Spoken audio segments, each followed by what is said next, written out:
अब सत्संग सुना कैसे जाता है? एक समय का मुझे याद आ गई, मैं बताऊंगा तुम्हें, सुनते बड़ा गौर से सुनना। एक नगर में एक सेठ रहता था, अच्छा खासा व्यापार है, बड़ी बड़ी दुकानें हैं, कई दुकानें हैं, सोना चांदी की दुकानें हैं, कपड़े की दुकान, बड़ा व्यापारी बड़ा है। इधर उधर से आना जाना होता रहता है, लेन देन रहता है। एक दिन सेठ पास के नगर में, अपने गांव से, अपने नगर से थोड़ी दूर नगर में किसी काम से गया था। और सेठ ऐसा था जिसने जीवन में धर्म कर्म जाना ही नहीं, सत्संग तो जाना ही नहीं, पूजा पाठ धार्मिक काम से उसी कोई लेना देना था ही नहीं। बस एक ही काम, अपने व्यापार में लगे, अपने व्यापार में लगे, अपने काम। अगर उस समय कोई कह भी देता थोड़ा धर्म कर्म कर लो तो फटकार देता, अरे तुम्हें कुछ मालूम है, हम धर्म कर्म लगेंगे हमारो लाखन को नुकसान हो जाएगा। और जिस दिन वो गया बाहर, पूरा दिन बाहर रहा। समस्या इस बात की थी कि शाम को उसको अपने घर आना बहुत जरूरी है, दिन भर, और जाना भी जरूरी था।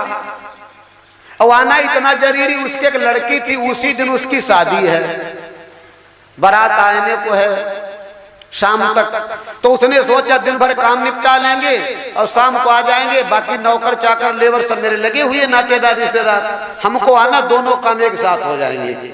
लड़की की शादी भी निपट जाएगी और हमारा वो काम भी निपट जाएगा। तो पूरे दिन वो काम में लगा रहा। धीरे धीरे धीरे धीरे शाम हो गई, काम से फुर्सत नहीं पाया, अंधेरा होने लगा। अब अकेला सेठ था।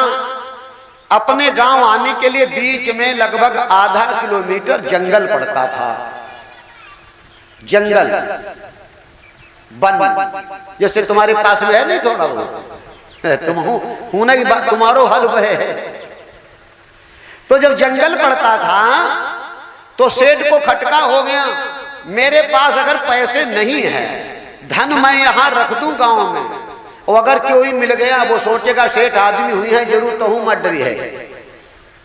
कुछ ऐसे लोग होते हैं कतई एक कौड़ी पास में हो फिर भी सोचते बहुत हुई है।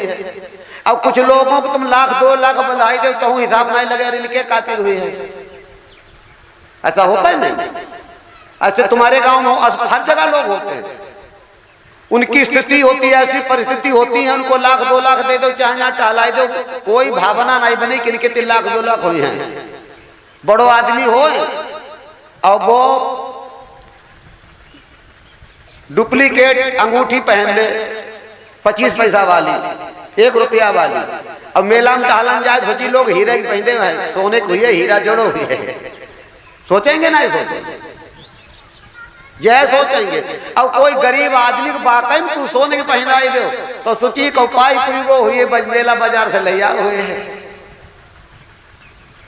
ये समय का खेल होता है भाई, सबके सामने ऐसा आता है समय के हिसाब से।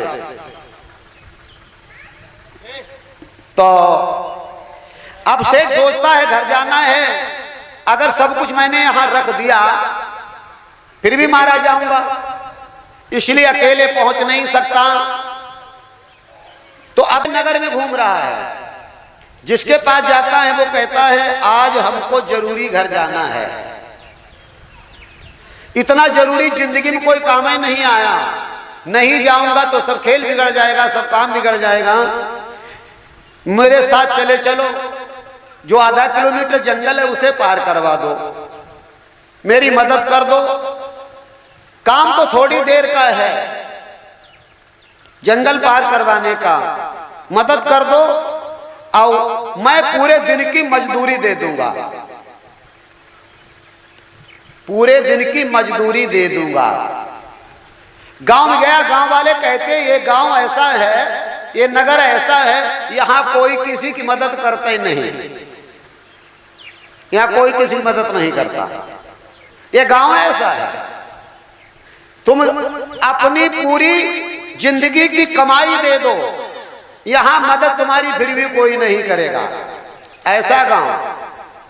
अब सेठ सोचने का बड़ा समस्या वाली बात, ससुर हम पूरी अपनी जिंदगी की मजदूरी सारी सामग्री देते तो भी कोई मदद नहीं करेगा। हाँ बोले ऐसा ही गांव है, यहाँ कोई किसी के साथ भेजने नहीं जाता है, पनारने नहीं जाता है, यहाँ अकेले जाना पड़ेगा। सुन लो, तुम सहे गांव में रहता हो, कौन सा ये सारा संसार ही एक ऐसा गांव है। जिस दिन जाओगे यहां से उस दिन तुम्हारी कोई मदद नहीं करेगा। या करेगा? न लड़का साथ जाएगा, न पत्नी साथ जाएगी, न पति साथ जाएगा, न भैया साथ जाएगा, न बाप साथ जाएगा, न पड़ोसी नातेदार रिश्तेदार पास जाएंगे। उस दिन तुम कह देना कि सारी संपत्ति हम तुम्हारे नाम कर देंगे, हमारे साथ चलो, तो कोई साथ जाएगा भाई? कोई नहीं साथ जाएगा। हम तो खाली राजा सेठ की बात सुनाते हैं, इशारा करते, बात तो तुम्हारी और हमारी ही है। संत महात्मा जितना बोलते केवल मेरे तुम्हारी ही बात बोलते, इशारा कहीं उनका जाए। सेठ से कह दिया कोई तुम्हारी मदद नहीं करेगा, तुम कुछ भी दे दो, तुमको कोई भेजने नहीं जाना जाएगा, तुमको अकेले ही जाना पड़ेगा। अब सेठ मन मार के रह गया, जाएं कैसे जाएं, क्या करें? तो उसने कहा, सेठ ने तुम्हारे गांव में नहीं कोई मदद करता है तो कोई रास्ता ही बता दो, कोई रास्ता बता दो। तो गांव वाले बोले रास्ता एक है। तो कोई रास्ता जरूर निकल आता कोई न कोई। बोले क्या रास्ता है?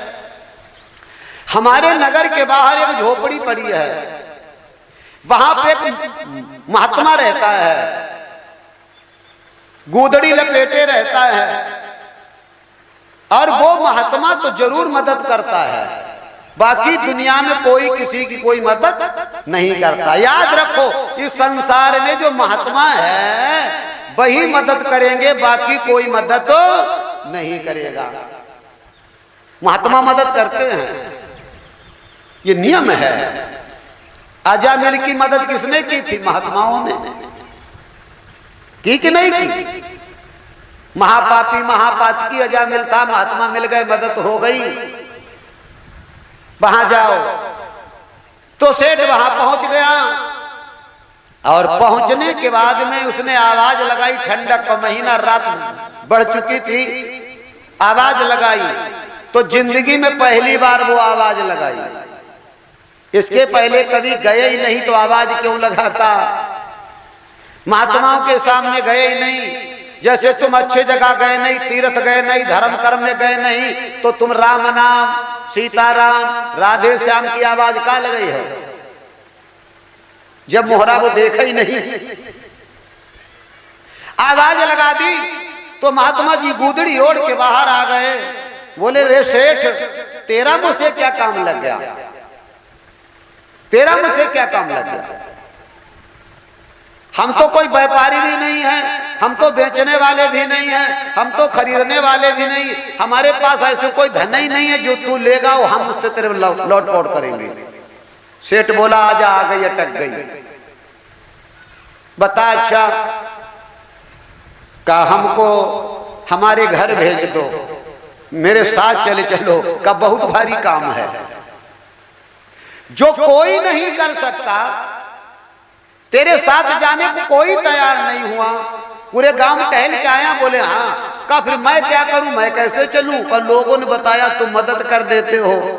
का चलो, लोगों ने बताया, इतना भरोसा तब भी टिका है लोगों पर, चलो हम तेरे साथ चलेंगे। लेकिन का लेकिन क्या है भाई? का है का महात्मा जी लेकिन की बात तुम करते हो, कोई ने काम मेरा किया नहीं, तुम राजी अगर हो गए तो कल सुबह आकर के तुम्हारी झोपड़ी को मैं एक सुंदर महल में बदल दूंगा। सेठ जी कहने लगे तुम्हारी झोपड़ी हटा के महल बना दिया जाएगा। महात्मा जी बोले तो हम तुम्हारे साथ जाएंगे नहीं। का ससुर बताओ, हमने इतनी कीमती चीज न कह दे तो हम ही ना, बाबा है कि पागल? बोले अच्छा तुम क्या लोगे? का मैं अपने मन का माना लूंगा। बोले जो तुम मांगो तुम्हें दे दूंगा, मेरे लायक हो। महात्मा जी बोले सेठ चलो मैं तुम्हारे साथ चलता हूं और रास्ते में मैं तुम्हें कुछ सुनाऊंगा और तुमको सुनना पड़ेगा। मैं तुम्हें कुछ सुनाऊंगा, तुमको सुनना पड़ेगा। सेठ बोला चलो भाई सुनाइयो, हम सुनी ही क्या बहु ना ही बात पूरी भाई क्या बका रही गई, तुम सुनाइयो हम सुनी ही। सेठ मनमा सोचल नाई बढ़िया लगी कहूं सुनी, हमें थोड़ी जाने है क्यों लोग काद करो अटकी में गधा बाप बनाई लो जा। तो महात्मा को सेठ अटकी में गधा बाप बनाने को तैयार है कि नाई अच्छो लगी तुम्हारी बात, कहूं सुनती नहीं। महात्मा बोले सुनो तो नहीं जाऊंगा, मैं तुम्हें कुछ सुनाऊंगा, तुमको सुनना पड़ेगा और मेरी मर्जी जहां पे आएगी मैं पूछूंगा हमने कहा सुनाओ और तुमने बताई दो तो पूरी संगत हम कर देंगे तुम्हारी घर तक, और तुम नहीं बताई पाई तो नहीं पते लौटिए ही तुम अकेले, हम अपने अकेले। कहता बड़ा कठिन मामला ससुर। आधे जंगल पहुंच गए और जाने पूछो का सुनाओ, और हमने नहीं बताई पाओ तो सेठ हमें हूं छोड़, महात्मा छोड़ दी हमें हूं तो हम किधरों को नहीं रह जाएंगे, फिर भले ही नहीं लौटिया में लेकिन उधर नहीं जा पाए हैं। सेठ ने बांधी हिम्मत। अब देखो हिम्मत बांधी है क्यों, मरता ने क्या करता। महात्मा जी जो तुम पूछोगे मैं तुम्हें बताऊंगा, हम तुम्हारी बात बड़े मन से सुनेंगे। महात्मा जी बोले चलो। सेठ जी के साथ महात्मा जी चल दिए और अपनी बात सुनाने लगे। क्या सुना रहे थे? सत्संग। अच्छा सेठ को सत्संग सुनने का मन लग रहा है? नहीं, जीवन में मन नहीं लगा, लेकिन मजबूरी में वो सुन रहा है। ऐसे ही सत्संग संतों का सुना जाता है, ना अच्छा लगे फिर भी सुनो, अगर अपना भला चाहते हो तो। हाँ, ना अच्छा लगे तब भी सुनो। मजबूरी भी कोई चीज होती है। अगर किसी को 1 महीना 2 महीने साल भर की जेल हो जाए, सजा हो जाए, जेल में ना अच्छो लगत का कटिया हो ना, इसे मैं बताओ क्या बता, मजबूरी है, समय रहना पड़ेगा। आज सेठ का हाल वही है। महात्मा जी सुनाते चले जाते हैं, यही बताते, मालिक के विषय में बताते हैं, और क्या बताएंगे। अगर एक श्वास लग जाए तो बेड़ा पार हो जाए। सेठ ने बड़ी बात ध्यान से सुनी, लेकिन महात्मा जी ने रास्ता में कुछ पूछा ही नहीं, खाली डरवाई दो। तो मैं जो ध्यान से सुनते रहा, वो बड़ा ध्यान से सुनते रहे। जैसे ही सेठ को गांव नियरानो तो सेठ बोले तुमने कुछ पूछी नहीं, हम तो बड़ा गांव से तुम्हारी बात सुनते रहे, हमें तुम्हारी परेशान हुई गए। महात्मा जी बोले हम खुद ही भूल गए, सुनाओ सुनाओ तुम पर पूछते का। सेठ बोले चलो बढ़िया ही रहो, गांव आई गो। बड़ा खुश सेठ जी को जाकर उसके दरवाजे पर पहुंचा दिया। सेठ ने कहा महात्मा जी तुमने मुझ पे दया कर दी, तुम मेरे साथ चले आए, बाकी कोई तैयार नहीं हुआ। मेरा मन कहता मैं तुम्हें थोड़ा बहुत दे दूं। महात्मा बोले मैं कुछ नहीं लूंगा, अपने घर जाओ। तो सेठ ने कुंडी खटखटाई, उसके घर से कोई आया, गेट खुल गया।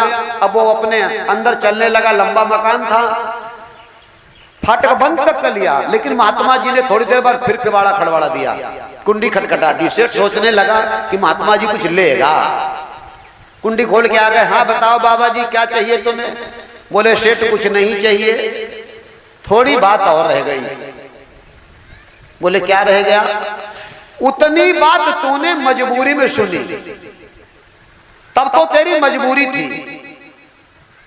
इतनी देर जो तूने मेरी बात सुनी वो मजबूरी में सुनी। अब ऐसा कर थोड़ी बात हमारी प्रेम से सुन ले। तो सेठन सोचो महात्मा ने चलो दया करी हम पर, हमें हियन तक ले आए। अगर ये महात्मा जी कहा तो है तो इतनी बात इनकी चलो और सुन ली, का बिगड़ी है हमारो। अब मजबूरी नहीं है, अब है प्रेम। बोलो है कि नहीं? प्रेम मजबूरी में अंतर होता है। हाँ, प्रेम से परमात्मा मिलता है और मजबूरी तो मजबूरी ही है।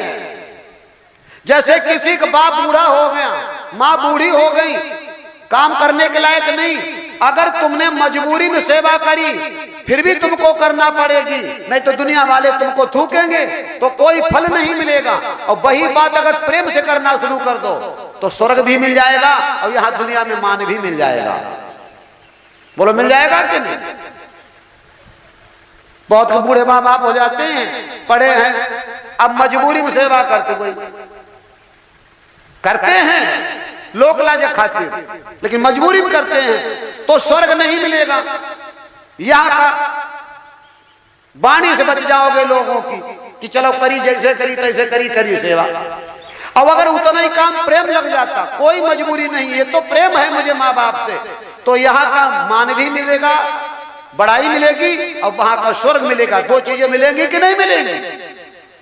महात्मा जी ने कहा उतनी बात तूने मेरी मजबूरी में सुनी रे, अब थोड़ी प्रेम से सुन ले। तो सेठ का दिल गदगद हो गया, आंसू निकल आए। चलो महात्मा जी इतनी बात तो मुझे प्रेम से सुना दो। अब दो ही बातें प्रेम की हैं। का सेठ जी हमने तुम्हारा इतना संग किया, हमें तुमसे प्रेम हो गया, मैं तुम्हें खास बात बताने जा रहा हूं। बोले क्या? तुम्हारी लड़की की शादी है। हाँ शादी कर लो, 15 दिन तक और देखभाल लो, 15 दिन के बाद तुम्हारी मृत्यु हो जाएगी। सेठ बोला महात्मा जी से हम तो कोई बीमार भी नहीं है, हम तो ठीक ठाक है, कोई तकलीफ भी नहीं। काल के घर में बीमार तकलीफ नहीं देखा जाता। काल के हाथ कमान चढ़े तब बूढ़ो जमान गिनाए कबहू ना।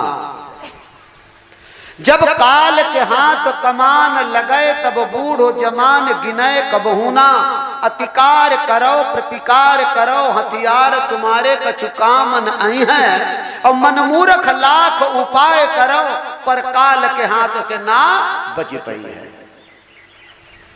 तभी लोग कहते काल के हाथ कमान क्या, बूढ़ा क्या। शेर से महात्मा जी कहते तेरी मृत्यु हो जाएगी, इतना ध्यान रखना, लेकिन मरना तो सबको पड़ेगा। शेठ से कहा ये भी भूल जाओ, ये भी भूल जाना, ये भी भूलने वाली बात है। अच्छा याद क्या रखें? मरकर जब तुम्हें यमदूत पकड़ करके ले जाएंगे तो तुम यमराज के सामने पहुंचोगे, धर्मराज के सामने पहुंचोगे, वहां पे धर्म का तराजू लगाया जाएगा, तुम तो वहां पर चोरों की तरह, मुजरिम की तरह बंधे खड़े होगे। अच्छा हाँ, जब वहां खड़े हो गए तो धर्मराज दरबार में वहां पर एक फैसला किया जाएगा, बात रखी जाएगा कि अगला जन्म इसको क्या बनाया जाए।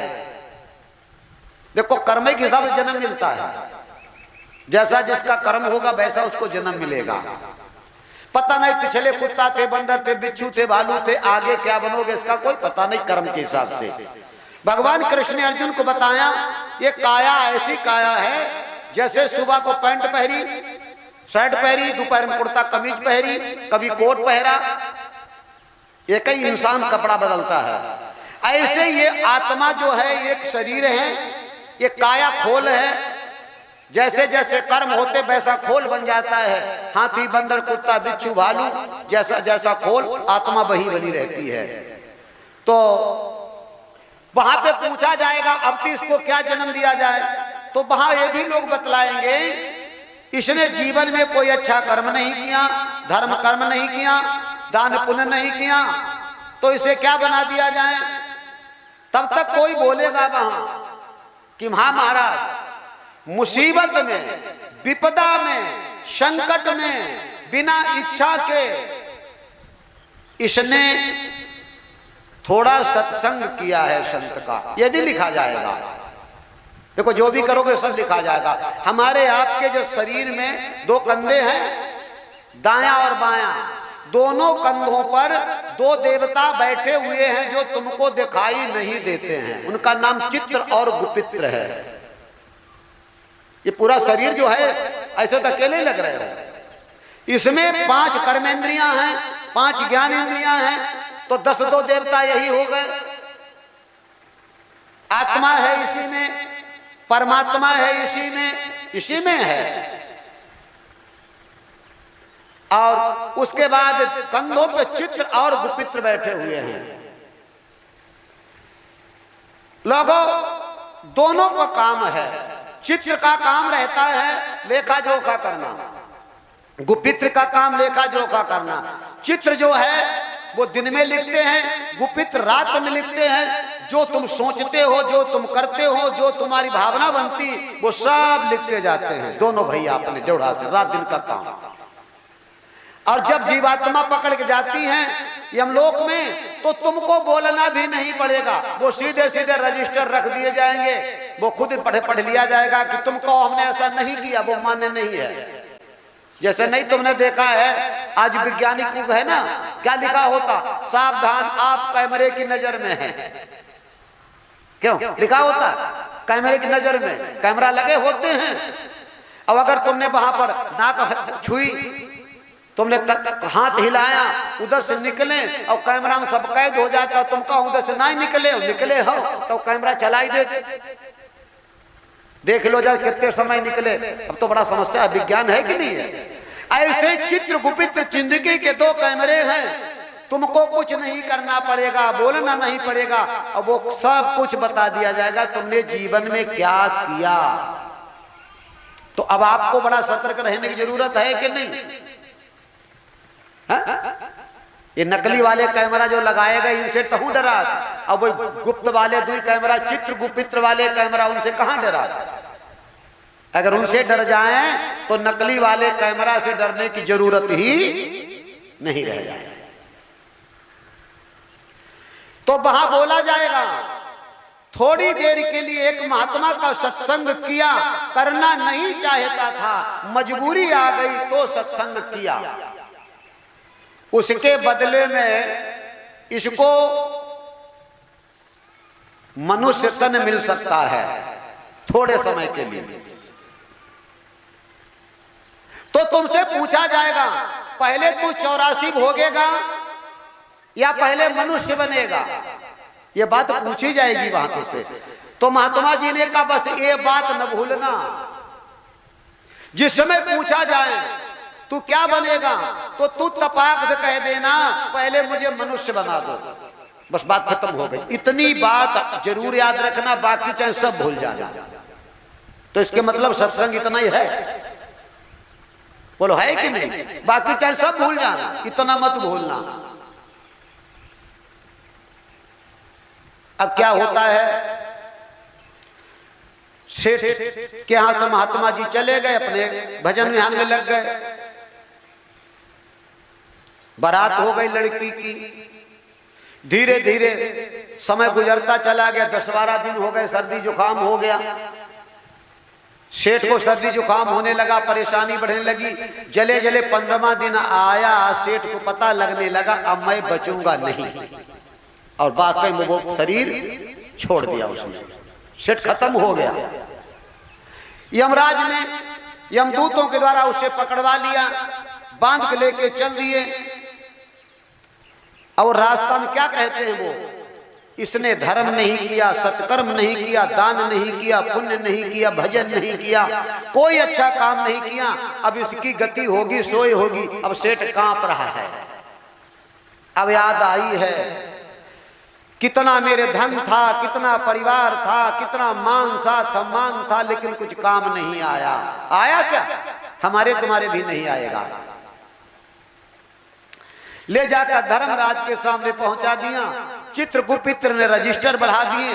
अब पढ़ाई होने लगी, लेकिन सेठ दुखी नहीं है। क्यों दुखी नहीं है?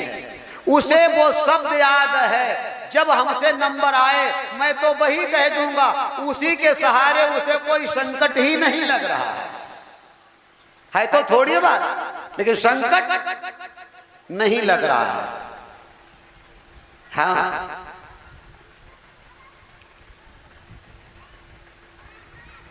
सारे काम हो गए, आखिर में कहा गया इसने कोई अच्छा काम नहीं किया, इसे क्या बनाया जाए। तब तक कोने पे लिखा मिल गया, लास्ट टाइम लिखो, सब पूरी किताब पलट गई, वो तो कोने में तो नहीं काम करो। अच्छा तुम्हारी पूरी किताब लौट दी जाए, पुड़िया खाई, पान खाई, शराब पी, मांस मच्छी खाई, लड़ाई झगड़ा करो, गलत काम करो, कहूं पे ऐसो काम लिखो मिली जहो करो। सोचो जरा अपनी किताब में क्यों बहुत मुश्किल पड़ जाए। काम सत्संग हो रहा है, हमने फट्टी बिछाई गई है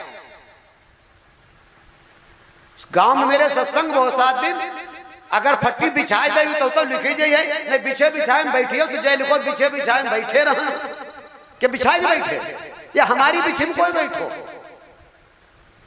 भाई, लिखा तो वही जाएगा जो किया है।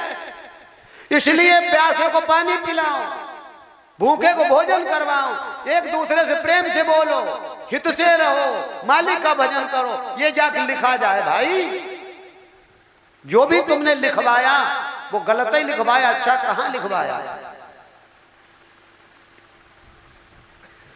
जब नंबर आया इसको कहा बनाया जाए तो सेठ से पूछा गया तूने जीवन में कोई अच्छा काम नहीं किया, तुझे 84 में जाना पड़ेगा, मजबूरी में थोड़ा तूने सत्संग महात्मा जी का सुना, उसके बदले में तुझे मनुष्य बनाया जा सकता है। अच्छा बता पहले मनुष्य बनेगा?